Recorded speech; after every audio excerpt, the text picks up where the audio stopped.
Olá pessoal, tudo bem com vocês? Eu sou o professor Guilherme Pinho, aqui do Rico Domingues Concursos, e hoje eu estou aqui para gravar algumas das questões aí que vocês tiveram no teste AMPAD agora de fevereiro de 2017, ok? Então vamos ver lá, pessoal, vocês aí que tiveram aula comigo, né? E não sei se alguém que não teve também está vendo, mas o pessoal que teve aula comigo, os assuntos que a gente trabalhou junto aí no curso foram aí na parte do raciocínio lógico, que a gente vai iniciar pelo raciocínio lógico, foi a parte aí de equivalência, argumentação, tautologia, contradição, contingência, né? Argumentação. Então, esses assuntos a gente trabalhou juntos aqui no curso, ok? Então, na prova de vocês, a questão de número 2 dizia assim, ó, o fato de João ter ido ao cinema ou ao teatro é suficiente para Guilherme considerá-lo um amante das artes e um bom vivant. Para Guilherme, não considerar João como um amante das artes é suficiente para garantir que João, e aí tem as opções dadas a vocês, tá? O gabarito desse item 1 foi a letra E, ok? Então vamos começar escrevendo aí o enunciado, tá? Da número 2. Vocês já podem ver aqui falando da ideia de suficiente, necessário, né? A gente trabalhou bem isso no aulão, eu reforcei muito com vocês no aulão e disse que a AMPAD gostava e estava cobrando, então caiu, bacana, ok? Diz assim, ó, o fato de João ter ido ao cinema ou ao teatro é suficiente para Guilherme considerar um amante das artes e um bom vivant. Lembramos sempre que a ideia de suficiente e necessário só trabalhamos com flechas, né? Tá? E da forma como ele falou, ele está trabalhando com o se então, né? O conectivo condicional, implicação. Lembrando que sempre o que é suficiente fica no início da flecha, tá? Então sempre o que está aqui é suficiente e sempre que está no final é necessário. Então vamos lá ao que ele falou. Ele falou que João ter ido ao cinema ou ao teatro é suficiente. Então aqui, ó, cinema ou teatro é suficiente para considerá-lo, vamos botar aqui um amante, amante das artes e um bom vivant, ok? Então essa é a ideia, seria aqui, ó, a frase que ele colocou, tá? E aí assim, ó, para Guilherme não considerar João como um amante das artes é suficiente garantir. Daí assim, ó, esse suficiente aqui já não tem mais muito a ver com o suficiente necessário. Poderia talvez causar aí uma confusão, né? Não precisaria essa visão do suficiente necessário para resolver. Então assim, ó, ele não quer considerar um amante das artes, aqui no caso é esse aqui que ele não quer considerar. Mas para isso aqui não acontecer, basta que isso não aconteça, concorda? Tá? Porque o suficiente é o basta que. Então, se for suficiente que isso não aconteça, isso aqui com certeza já não vai acontecer, né? Então, a gente teria que pegar, na verdade, esse pedaço aqui e o que ele queria era a negação desse pedaço, tá? Negando esse pedaço aqui, já tá ok. Então, a negação do ou é trocar o ou por e, negando as duas, ok? Negando as duas. E aí, assim, ó, se vocês forem ler a letra E, né, que foi o gabarito, ó, não foi ao cinema nem ao teatro, ó, não foi ao cinema e o E mais não, falei bastante para vocês aí, é o nem foi ao teatro, tá? E aí fecharia o gabarito da letra E. Joia? Então falei bastante aí do nem, que tem que saber, né, que é o E mais não, e, claro, suficiente sempre a primeira, necessário sempre a segunda, tá? Mas como sempre a AMPAD, numa questão que não é tão complicada, consegue dar uma boa elaborada aí no enunciado a ponto de às vezes deixar a gente confuso, beleza? Então tá, uma próxima questão que ficou aí da minha parte para eu corrigir com vocês seria a questão de número 4, tá? Então tá aí, chegou a de número 4 para vocês. A de número 4 falava assim, ó, considere a seguinte afirmação. Se o carro não é prata, então o carro é de João ou de Maria.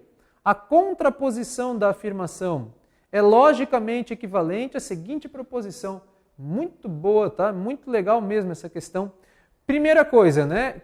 Falei muito que a AMPAD estava falando e cobrando a contraposição, né? Falando, o que é a contraposição ou a contraposição de tal sentença lógica. Está cobrado nessa prova aqui, né? Então vamos ver juntos aqui como trabalhar essa questão.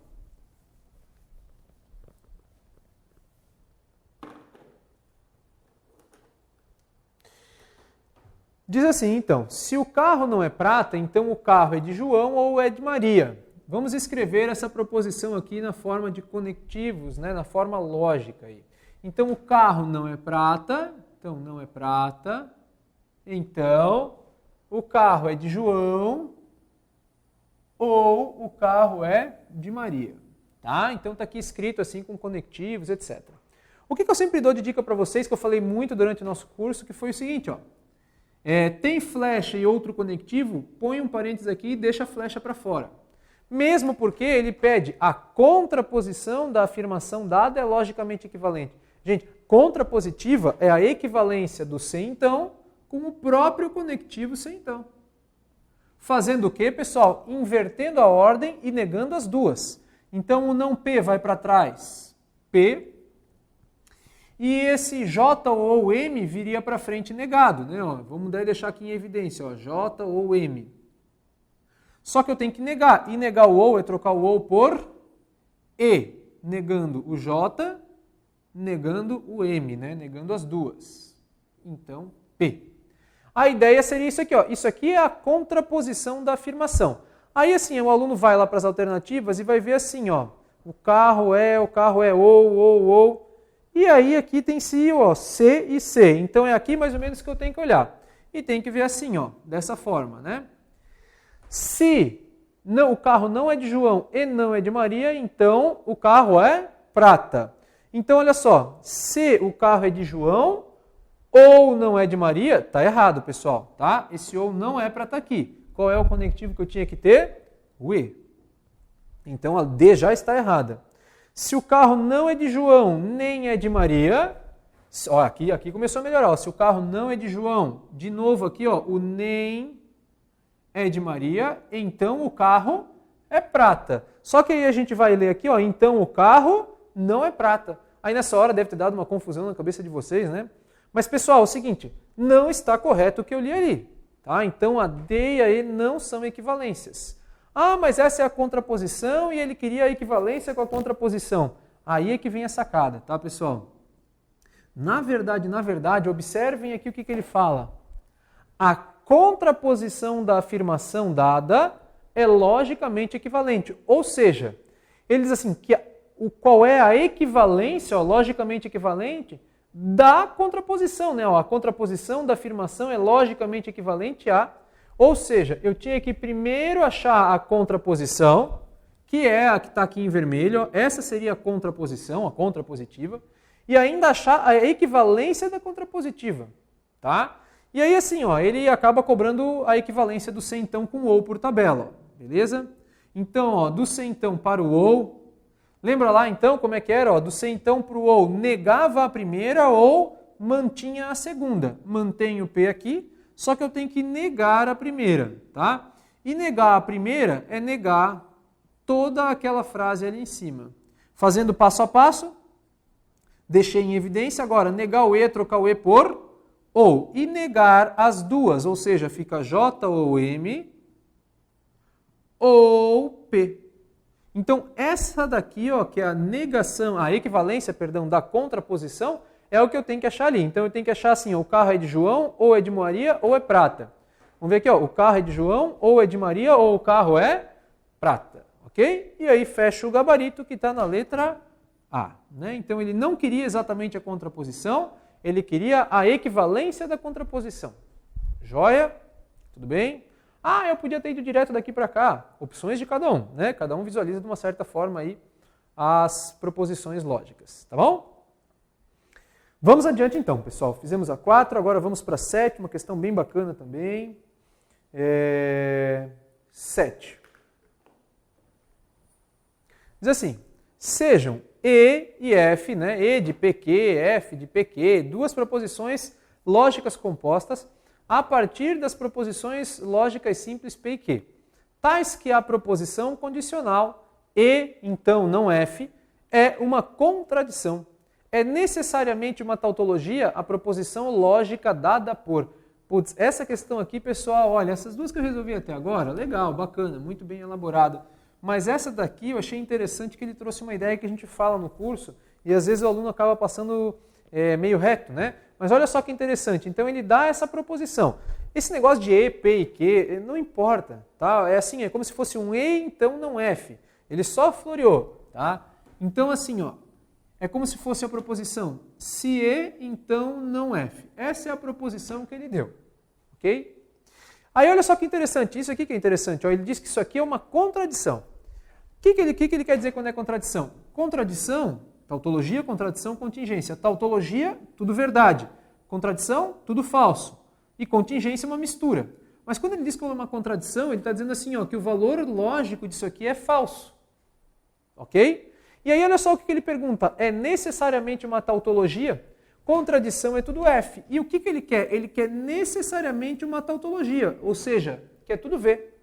Agora sim, ó, pessoal, quando eu passo uma coisa do falso para o verdadeiro, eu mudo o valor lógico, o que eu estou querendo fazer, na verdade, com a proposição? Eu estou querendo fazer a negação, galera. Olha só que por tabela ele pediu uma negação, tá? Bem interessante. Ele diz, ó, isso é uma contradição. O que é uma tautologia? O que é? Ó, se isso é falso, o que é verdade? Mudança de valor lógico, negação. Então ele não queria nada mais do que a negação do sem então. E eu bati muito com vocês em aula dizendo que a negação do sem então, quando cai, pega muita gente. E tinha o nosso macetinho lá do mantém e nega, né? Tá? Então é assim, ó, a negação do sem então é com conectivo E, mantém a primeira e nega a segunda. Só que negar a negação é tirar ela. Então fica E e F, tá? E isso aí está no gabarito, deve aparecer aqui para vocês ali, ó. Letra A, ó. E, esse símbolozinho aqui, por mais estranho que seja, é o E, né, para baixo, e F, tá? E e F. Maravilha? Tá? Uma questão bem bacana, não é difícil vendo assim, né, que é só uma negação que ele quer. Agora, essa percepção aqui, ó, que era falso, ficou verdadeira, e que mudança de valor lógico é negação, bem interessante trazida aí pela Ampad, tá? Como sempre, ela é muito criativa nas questões. Joia? Vamos adiante. A questão de número 8 da prova de vocês é uma questão de argumentação, tá? Bem interessante, trabalhamos aí essa parte de diagramas lógicos, né? Que é onde põe os conjuntinhos, etc. Tiveram duas questões até de diagramas lógicos, né? Eu trabalhei bastante e disse que a Ampad gosta disso aqui. Estava cobrando cada diagrama lógico bem interessante, por sinal. E trouxe de novo. Então diz, ó, considere que um argumento é válido quando o fato de se admitir que suas premissas são verdadeiras for suficiente para se garantir que a sua conclusão decorre logicamente delas. Ele ainda fala o que é um argumento, né? Que a conclusão, para ser um argumento válido, a conclusão tem que ser decorrência das premissas. A validade de um argumento, portanto, se dá exclusivamente com base na articulação lógica entre as premissas e conclusão. Por isso, é comum se ter um argumento válido cuja conclusão é falsa, né? Isso pode causar uma certa confusão a vocês, mas é isso que ele quer. Ó. Ele quer um exemplo disso, tá? Onde o argumento é válido, ou seja, a dedução tem lógica, mas que se nós formos olhar só para a conclusão, ela é uma conclusão falsa, que aquilo não é verdade no mundo real. Tá? Isso que ele queria aqui na questão. Já vou botar aqui o gabarito para vocês e vamos analisar ela direto. Tá? Ó, o gabarito é a letra C. Então a letra C diz assim, ó, vamos ler aqui. O número 3 é negativo. Todo número negativo é par. Então o número 3 é par. Pessoal, olha só. Se vocês forem ler só aqui, ó, então o número 3 é par, vocês, espero, né? Já vão dizer aí que isso aqui está falso, que isso não tem nem lógica. O número 3 é par, o número 3 é ímpar. Então assim, ó, se nós olharmos só para a conclusão, que essa sempre é a última frasezinha dada, a gente vai dizer que a conclusão é falsa. Se a conclusão é falsa, aí vai ter gente que vai dizer assim, então o argumento não é válido. Espera aí, a conclusão é falsa. E aí olha lá o que ele fala, a validade de um argumento, portanto, se dá exclusivamente com base na articulação lógica entre as premissas e a conclusão. Por isso, é comum se ter um argumento válido, a dedução é legal, tá legal a dedução, mas cuja conclusão é falsa. E é o que a gente tem aqui, ó, a conclusão realmente ela é falsa, tá? Agora vamos ver a dedução. Quer ver como a dedução vai fechar bonitinho, mesmo a conclusão sendo falsa? Eu vou começar pelo todo número negativo é par, ó, tá? Então, letra C.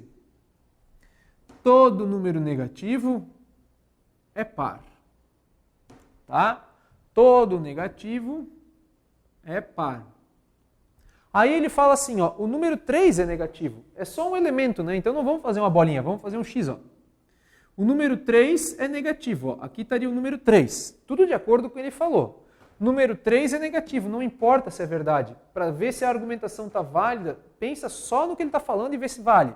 Ó, o número 3 é negativo. todo número negativo é par. A conclusão, então todo número 3 é par. Então todo número 3 é par, galera. A dedução que ele fez, por mais esdrúxula que seja, é válida, tá? O que ele falou tem coerência, né? No sentido que todo 3 é negativo e todo negativo é par. Logo, todo 3 é par. Então, assim, ó, o argumento, ele é válido. Ou seja, a conclusão é decorrência das premissas que ele botou, do que ele falou antes. Agora, se a gente for analisar só a conclusão sozinha, ou seja, sem pensar no resto, só a conclusão sozinha ela é falsa no mundo real. Tá? Então esse é o exemplo de situação que ele falou. Ó. A validade de um argumento, portanto, se dá exclusivamente com base na articulação lógica, no que foi falado, entre as premissas e conclusão. Por isso é comum se ter um argumento válido cuja conclusão é falsa, porque o 3 com certeza não é par. Tudo bem? Legal? Então até falei um pouquinho demais dessa questão, porque eu sei que essa ideia é um pouco difícil de absorver. Beleza? O gabarito fica então a letra C na questão de número 8. Bem bacana a questão. E a questão de número 11, vamos lá? Um outro argumento, tá? Já vou botar o gabarito aí para vocês, esse não é o meu ponto aqui, ver se vocês sabem qual é o gabarito ou não, mas sim mostrar o porquê que ele está certo, tá? Já essa daqui, pessoal, essa daqui era um pouquinho mais trabalhosa, né? A gente tinha que mexer com várias proposições, então não era um trabalho assim tão rápido. E diz assim, ó, um argumento tem suas premissas dadas por, mesmo estilo de questão que a anterior, né? Todos os advogados usam terno, alguns matemáticos são advogados, todos os matemáticos trabalham com a lógica. Uma conclusão que completa tal argumento e o torna válido. Então eu quero um argumento válido, né? Tem que ter uma conclusão que decorre dessas premissas que ele falou aqui. Nessas questões a ideia é a seguinte, pessoal, nós temos 5 alternativas. Eu bati muito com vocês no aulão, eu falei muito, tá? Que é o seguinte, a gente tem que fazer assim, ó, achou uma delas que dá certo, supostamente é para ser uma conclusão válida. Achou uma que dá certo, não marca e vai para a próxima. Cuida com isso. Quando dá certo, a gente tem que fazer algumas outras tentativas. Agora, quando dá errado, esse é o nosso ponto. A gente não tem que buscar o que é certo. A gente tem que começar buscando o que é errado. Porque a hora que eu sei que é errado e ponto. Não funcionou, pula para o próximo item. Agora, quando a gente acha que deu certo, espera um pouquinho e vai tentando fazer com que os outros falhem. Tá? A nossa ideia é tentar fazer falhar todos os itens e deixar apenas um que nunca falha. E esse que nunca falha vai ser a resposta. No caso aqui a letra A. Tá? Então assim, ó, tem várias formas de representar o que ele falou ali. Eu vou botar algumas delas, tá, que me vem à memória.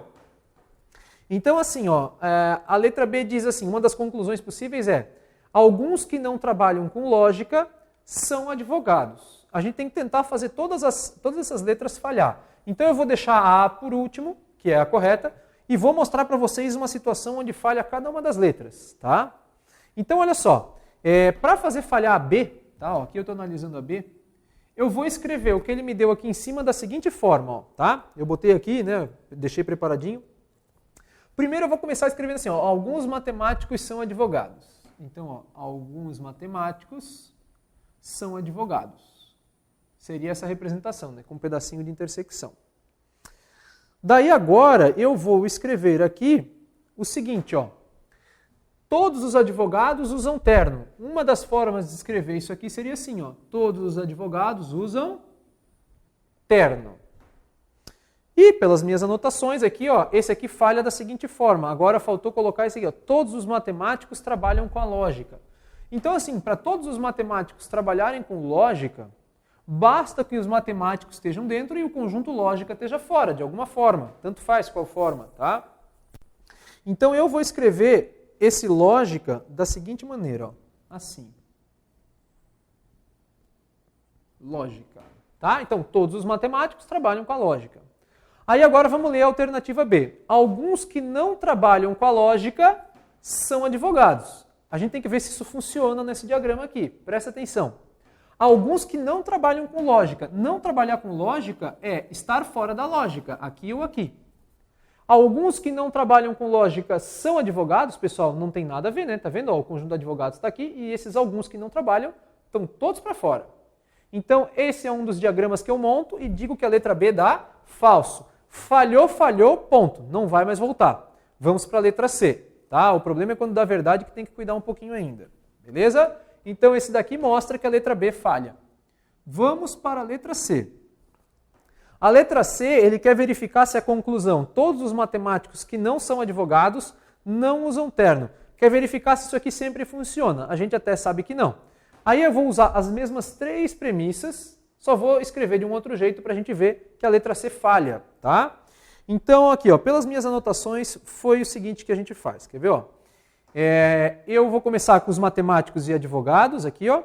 Então diz assim, ó, todos os matemáticos, alguns matemáticos são advogados. Uma das maneiras de escrever isso seria assim, ó. Aqui, ó, advogados, matemáticos. Olha só, por mais que essa representação seja do todo, eu posso ver alguns também, ó. Alguns matemáticos são advogados. Sim, ó, todos os matemáticos que estão aqui nesse pedaço são advogados, tá? Aí agora, então, vou escrever os outros todos que tem ali, ó.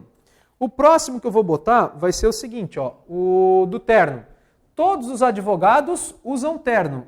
Seria uma representação possível essa daqui, ó. Todos os advogados usam terno. E aí vou botar os de lógica aqui fora ainda, ó, tá? E aí que diz que todos os matemáticos trabalham com a lógica, né? Que seria essa frase aqui. Agora vamos ler a letra C aí então. Todos os matemáticos que não são advogados. Olha só, todos os matemáticos que não são advogados, ou seja, só esse pedacinho aqui fora. Então, todos os matemáticos que não são advogados não usam terno. Pessoal, isso está errado. Olhando para cá como está essa diagramação, todos os matemáticos que não são advogados usam terno, ok? Então, consegui falhar a B e consegui fazer falhar a C também, ok? Vamos para a letra D. A letra D é a parecida, né? Aqui, ó, aqui diz que todos os matemáticos que não são advogados não usam terno. Aqui diz os advogados que não são matemáticos não trabalham com a lógica. Ó, uma forma de representar a D para fazer ela falhar seria assim, ó. Aqui, ó. Vamos inverter agora. O matemático dentro e o advogado fora, tá? E o resto continua igual. O terno e o lógica. Ó. E eu já vou mostrar para vocês que está tudo dentro ali das premissas que ele me botou no enunciado. Então, ó, primeiro começando com alguns. Ó. Alguns matemáticos são advogados. Por mais que eu escrevi aqui ó, um dentro e outro fora, mas ó, alguns matemáticos, que são os que estão aqui dentro, são advogados. Fecha aquela segunda frase. Aí aqui, ó, todos os advogados usam terno. E todos os matemáticos, terceira frase, ó, todos os matemáticos trabalham com a lógica. Um está dentro do outro. Fechou as frases? Agora vamos olhar a letra D. Os advogados que não são matemáticos, olha só, os advogados que não são matemáticos, né, fora do conjunto matemático, não trabalham com a lógica, pessoal. Ao contrário, ó, os advogados que não são matemáticos trabalham com a lógica, ó, tá? Legal? Faz parte do conjunto trabalhar com a lógica. Então fizemos a letra D falhar também, ok? Então, B, C e D falhadas. Agora vamos para a letra E. Vou botar aqui no cantinho, ó, letra E. A letra E, eu vou escrever aquelas proposições lá de cima assim, ó, começando. Alguns matemáticos são advogados. Ó. Alguns matemáticos são advogados. Aí agora tem aqui, ó, todos os advogados usam terno. Todos os advogados usam terno. Aí tem aqui, ó, todos os matemáticos trabalham com a lógica. Todos os matemáticos trabalham com a lógica. Matemático dentro da lógica. Aí agora vamos ver, ó, todos os que não trabalham com a lógica, não trabalhar com a lógica é estar fora da lógica. Seria, por exemplo, aqui, aqui ou aqui, né? Tá? Essas 3 regiões. Então, todos os que não trabalham com a lógica não são matemáticos. Tudo bem, não são matemáticos, não estão dentro do matemático. Nem advogados, foi daí que falhou. Tá? Então o problema está aqui no nem advogados. Ó. Nem advogados não, né? Ó, aqui eu tenho advogado. Tá? Então não deu certo. Joia? Então fez falhar? Falhou. Não tenho que reclamar mais. Falhou e pronto. Agora, a letra A, que foi a que eu deixei por último, ela não vai falhar em nenhum deles, né? Ou pelo menos não poderia falhar para ser o gabarito. Ó, alguns que trabalham com a lógica usam terno. Olha só, alguns que trabalham com a lógica usam terno. Ó. Tá vendo aqui? Tá toda a lógica. Com certeza alguns que trabalham com a lógica, ó, vou até pintar. Alguns que trabalham com a lógica usam terno, todo esse pedaço aqui. Ó. Aqui é a mesma coisa. Alguns que trabalham com a lógica usam terno. Ó. Seria todo esse conjunto de terno que está aqui dentro. Aqui é a mesma ideia, né? Ó. Alguns que trabalham com a lógica usam terno. Ó. Tá vendo que sempre vai existir um pedacinho? Ó. E aqui também, ó, alguns que trabalham com a lógica usam terno. Seria esse pedaço aqui, ó, né? Que faz parte aí do terno também. Tudo bem? Então a letra A funcionou em todos e é o gabarito da questão de número 11 aí da prova de vocês. Beleza? Essa aqui é um pouquinho mais elaborada, mais difícil do que as outras que eu fiz até agora. Beleza? Pessoal, vistas as questões aí de raciocínio lógico, a gente vai fazer um break e voltamos então com as questões de raciocínio quantitativo. Tá bom? Até logo.